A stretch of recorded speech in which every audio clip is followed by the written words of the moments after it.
Vincent, apa kabar? Kakak, maaf mengganggu. Nah, Dewi kan lagi dapat kerjaan dari Kementerian Desa. Kebetulan kakak Vincent kan di Yayasan Pijar Timur yang bergerak membantu perempuan, lansia, anak-anak, dan kaum disabel. Nah, Dewi ini lagi pingin riset terkait dengan desa inklusi di wilayah Nusa Tenggara Timur. Kakak bisa bantu, Kak? Oh ya, benar.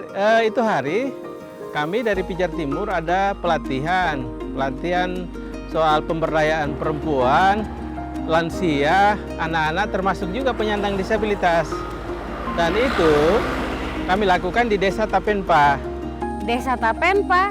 Desa Tapenpa itu jarak dari Keva ke desa itu sekitar kurang lebih 1 jam. Dan kamu bisa tanya kepala desa namanya Tommy Sikone. Oh, oke kakak, nanti coba Dewi cek ya. Terima kasih kakak Vincent. Oke, terima kasih. Salam sukses ya. Sukses juga kakak Vincent. Dadah. Desa Tapenpa.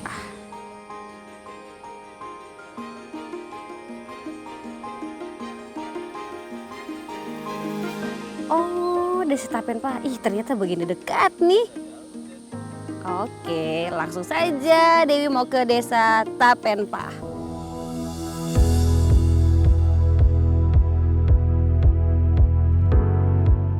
Hai sahabat desa, nama saya Dewi Leba. Saya berada dalam perjalanan menuju sebuah desa yaitu Desa Tapenpa. Ada tugas baru dari Kementerian Desa, yaitu untuk mencari tahu apa saja kelebihan desa ini. Menurut informasi yang saya terima, desa ini memprioritaskan kaum perempuan, anak-anak, kaum lanjut usia, serta kaum disabilitas atau difabel. Penasaran gak sih? Yuk ikuti perjalanan inspiratif dari Kementerian Desa, Pembangunan Daerah Tertinggal, dan Transmigrasi.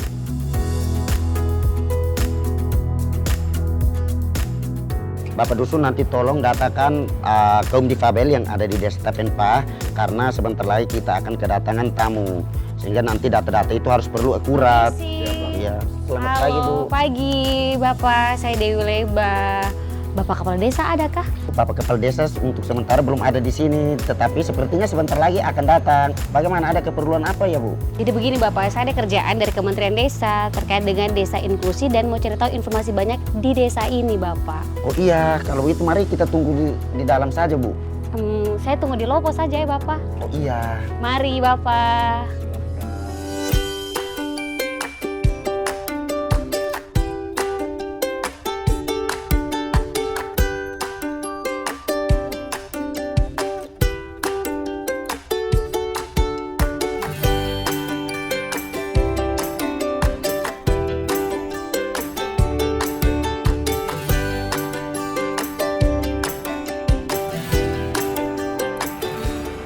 Selamat pagi Bapak. Pagi Pak Sek. Ini tadi ada tamu yang mau perlu dengan Bapak. Sepertinya dari Yayasan Pijar Timur Bapak. Itu ada di sebelah sana Bapak. Oh iya, oke. Saya bertemu sebentar. Halo Nona. Halo Bapak. Kata sekdes saya, Nona ingin bertemu sama saya. Bapak Kepala Desa ya? Iya, Kepala Desa. Halo Bapak, saya Dewi Leba. Oh. Kebetulan saya ada tugas dari Kemendes terkait dengan literasi desa nih Bapak. Oh, iya. Desa di Nusa Tenggara Timur, katanya Desa Tapenpa. Boleh kita ngobrol-ngobrol sedikit Bapak? Iya, boleh. Mari kita duduk dulu. Oke.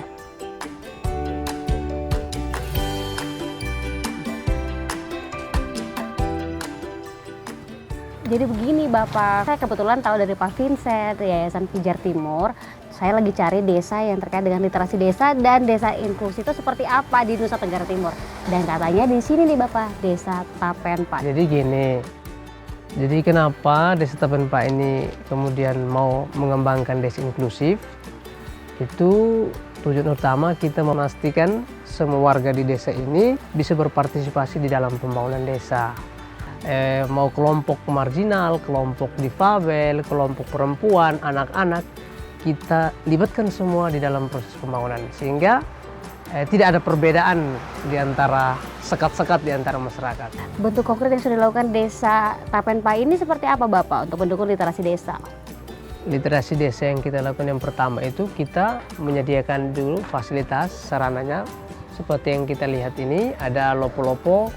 Ini dibuat bisa dimanfaatkan oleh kelompok anak-anak untuk membaca. Lalu kita juga menyediakan infrastruktur khusus untuk kelompok-kelompok difabel, yang lansia, yang cacat.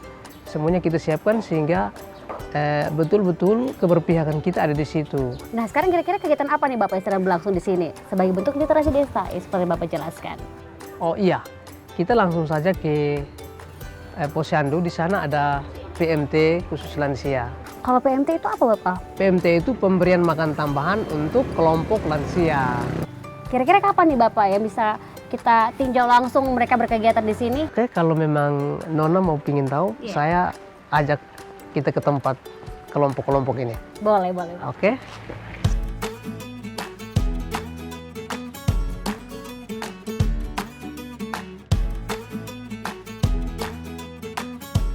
Halo Ibu Seli, Dewi Leba. Iya, Ibu kalau dikatakan sama Pak Kades tadi bahwa Ibu adalah kader untuk memberi makan tambahan bagi lansia di Desa Tapenpa.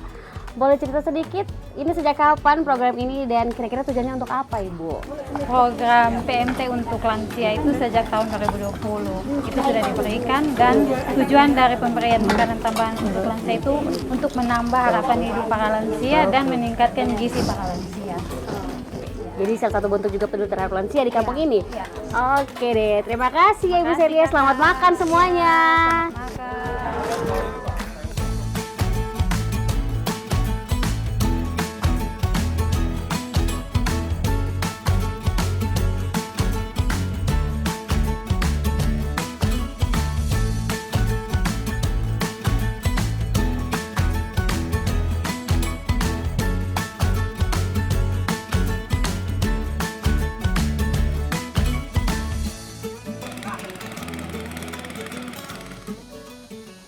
Om Yosef! Ya, Kemari! ya.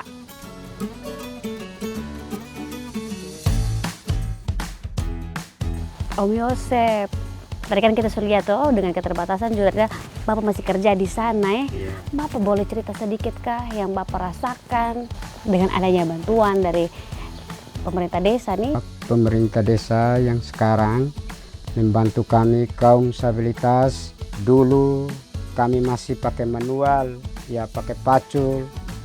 Jadi 2-3 hari baru bisa selesaikan satu beden, tetapi sekarang dia bisa selesaikan sampai 2-3 are satu hari.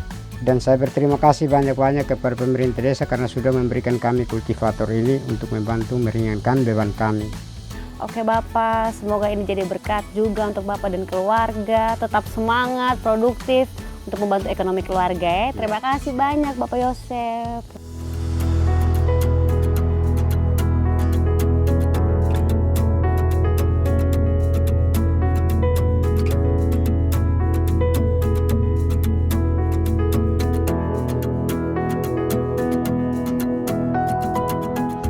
Ada perbedaan yang Mama rasa kosong nih sebelumnya dengan sekarang ya Mama semula tenun bersama dengan mama-mama lansia yang lain apa Mama?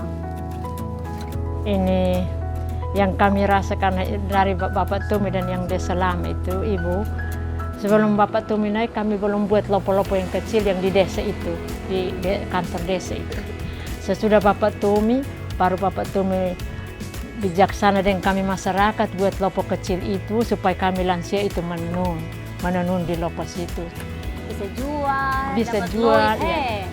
Kebutuhan untuk kami rumah tangga, lain untuk anak sekolah. Mantap, saya boleh coba ke Mama Helena? Bisa Ibu, bisa.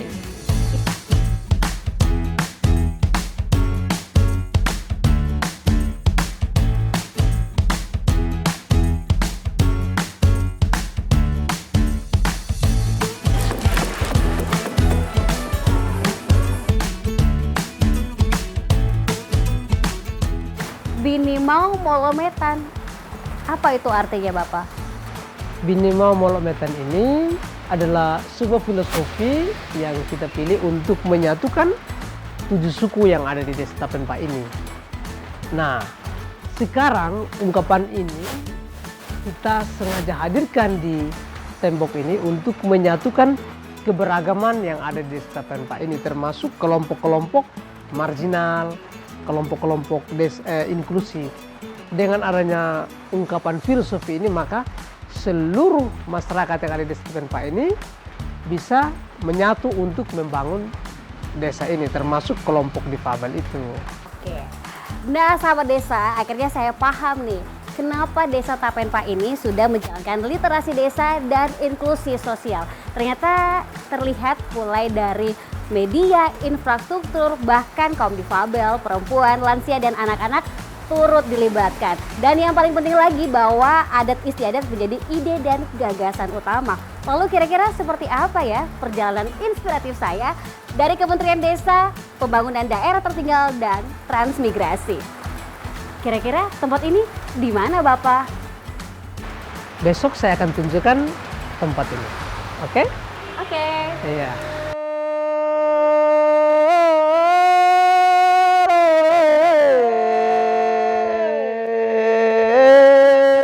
Lukisan yang ada di balai desa yang bertuliskan Bini Mamol Metan itu mengandung arti sapaan untuk 7 suku yang ada di desa ini. Ya, Desa Tapenpa. Jadi 7 suku itu naik kopi terdiri dari 2, naik kopi Imam Nasi dan naik kopi Mbc. Kemudian suku apapun, suku naik Bini, suku naik Bano, suku Takmes, dan suku Amkion. Kaitannya filosofinya yang menggambarkan bahwa ini menjadi ilusi dari pemandangan di desa tadi apa, Bapak?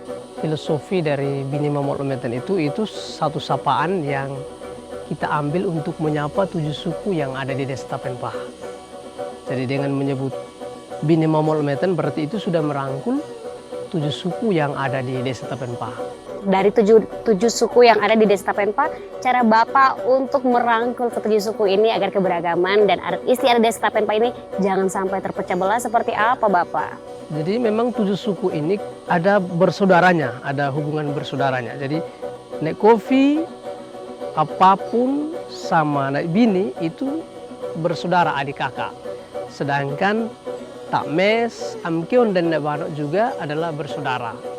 Nah, untuk merangkul semua ini maka kita di desa melahirkan literasi desa yang kita lukis di tembok itu sebagai simbol bagaimana persaudaraan ini dibangun. Jadi 7 suku itu dengan terbiasa menyapa Bini Mamol Metan itu sudah sendirinya merangkul kita sebagai saudara.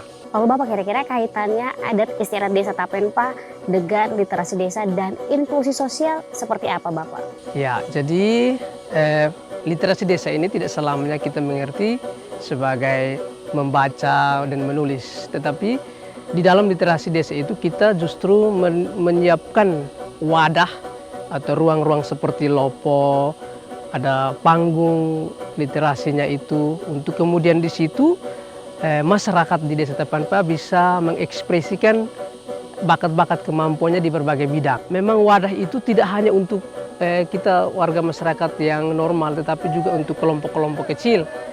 Kaum difabel juga ada, kemudian kelompok perempuan juga ada, lalu dengan usia lansia juga kita jadikan tempat itu untuk semua mereka bisa berpartisipasi untuk mengekspresikan apa yang menjadi potensi mereka gitu. Aduh, berarti keren nih Desa Tapenpa, jadi penasaran dengan adat istiadat yang ada di sini nih, Bapak. Oh iya Nona, ini sudah ada WA dari Bapak Sekdes bahwa di sana masyarakat sudah menunggu ada acara adat di kantor desa. Terbuka untuk umum kah, Bapak? Iya, terbuka untuk semua. Mari kita ke Oke, sana. Bapak, let's go jalan sama Bapak.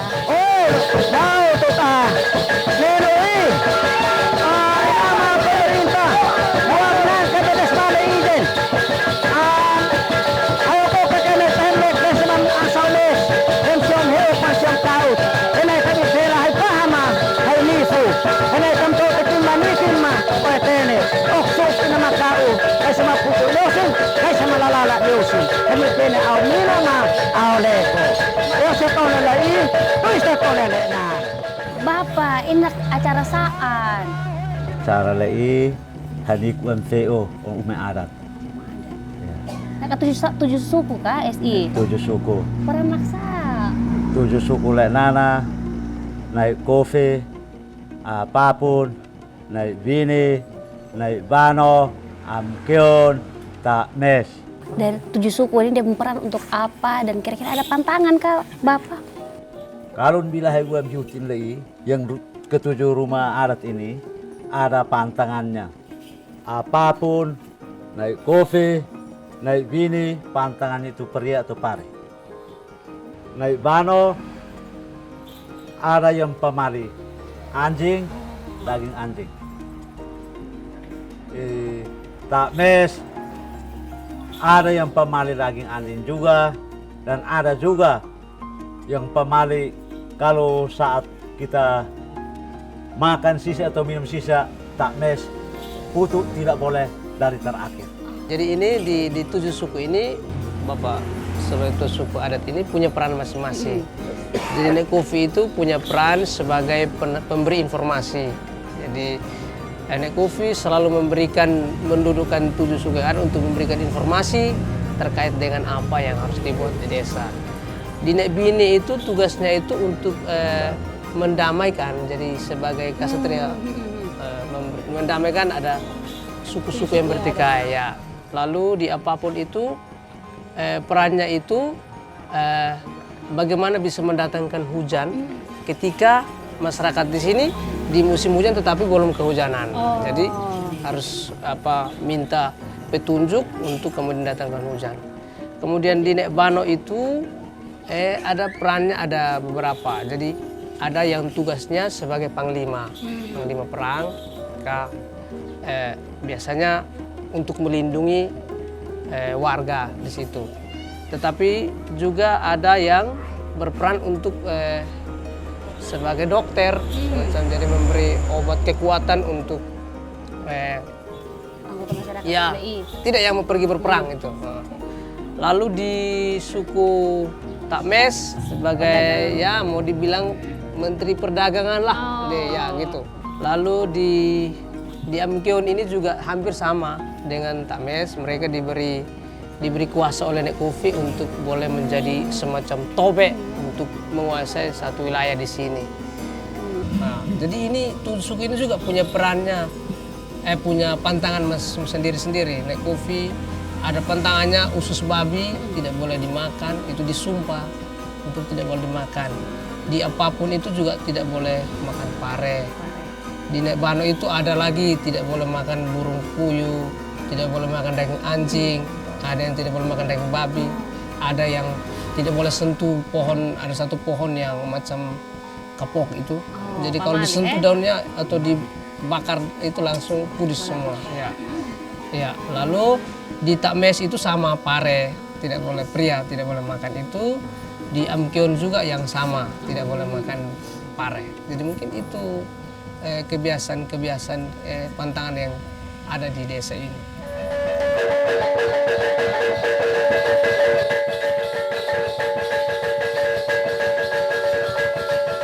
Sahabat desa, adat istiadat itu tidak hanya saja untuk dimengerti, tapi harus ditanam dengan baik dan dijalani dengan tepat sebagaimana mestinya. Lopo, Guna, Suni, Soot, Ronggeng, Bilut, musik, gong, dan bahasa Dawan adalah bentuk literasi desa akan budaya yang patut dilestarikan.